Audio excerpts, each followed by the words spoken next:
On Monday, we reported federal agencies have 30 days to ensure TikTok is not installed on any government devices. Same day, the Canadian government did the same thing. Now, influential members of Congress want to take things a step further with proposed legislation that would allow the president to ban the Chinese-owned platform for everyone. CBS News congressional correspondent Nicole Killian explains. It's one of the most popular social media apps in the country with more than 100 million users. But tonight, TikTok isn't getting many likes from Congress. TikTok is a threat to our national security. Congressman Michael McCall chairs the House Foreign Affairs Committee, which moved forward with his bill to allow the president to potentially ban TikTok nationwide or any software applications considered a national security threat. He cautions TikTok's Chinese-based parent company, ByteDance, could be collecting Americans' personal data. TikTok is a backdoor way that the Chinese Communist Party can get into your phone and sensitive data and keystrokes and passwords. It is like putting a spy balloon in your telephone. In a statement, TikTok told CBS News it would be unfortunate if the committee were to censor millions of Americans. TikTok is an entertainment app. We collect less data than many of our peers. Congressman Greg Meeks is a ranking member on the panel. Do you think it's an overreach? Well, yeah, I think that it's too broad. You have over 100 million people basically on TikTok. We want to make sure we get this right. The sunset was absolutely magical. Kay Akpan is a TikTok influencer known as the Mom Trotter. She makes about $300,000 a year creating content about her family's RV travels. A ban would definitely not only stop the income part, but also me being able to inspire families as well. And Nicole Killian joins me now. Nicole, if the Biden administration were to go forward and ban TikTok altogether, how does that work? How are they going to know if I've done it? If I've taken it off my phone?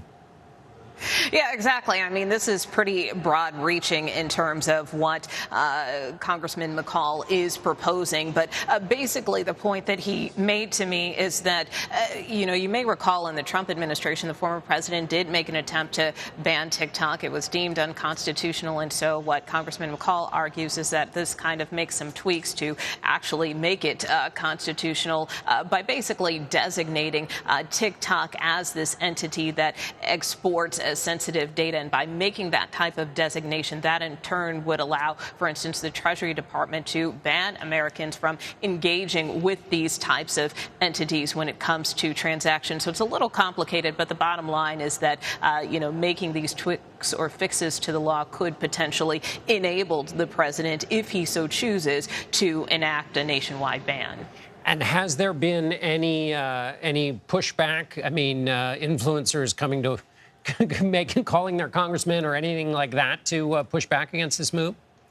Well, you heard this woman who's making like $300,000 a year, which is simply eye-popping. She told me that her message to lawmakers is that this should be up to users. If they are concerned about their personal security or if it's at risk, they don't have to be on the app if they don't want to. But that being said, we have heard pushback even from some Democrats. You heard Congressman Meeks there say that he does feel this is a little too broad. It needs to be narrower in scope. The White House didn't necessarily weigh in on this legislation, but says it does remain concerned about the app and noted that there is currently a federal review that is ongoing. You also have other organizations out there that have been lobbying Congress, like the ACLU, which said that this potential new legislation could violate users' First Amendment rights. And before I let you go, Nicole, the House Select Committee on the Chinese Communist Party is holding their first hearing. It's Tuesday night, prime time. What's their goal with this hearing?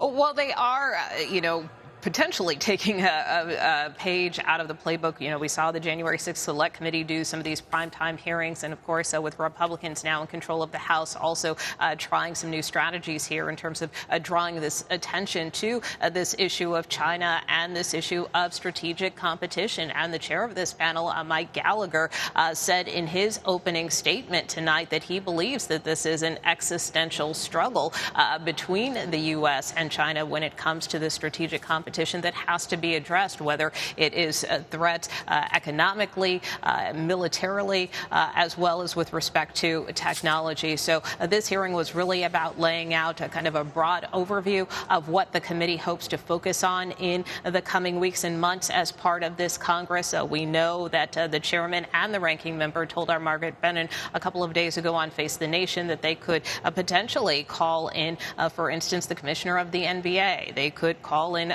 various corporations. You know, there's a lot that they want to take a closer look at tonight at this hearing. They are hearing from Chinese dissidents. So, again, this is not about pointing fingers. And quite interestingly, John, I would mention that this is quite a bipartisan panel. It was approved overwhelmingly in a bipartisan vote. And so going forward, this panel hopes to work in bipartisan fashion to, again, draw attention to this issue of competition between the U.S. and China.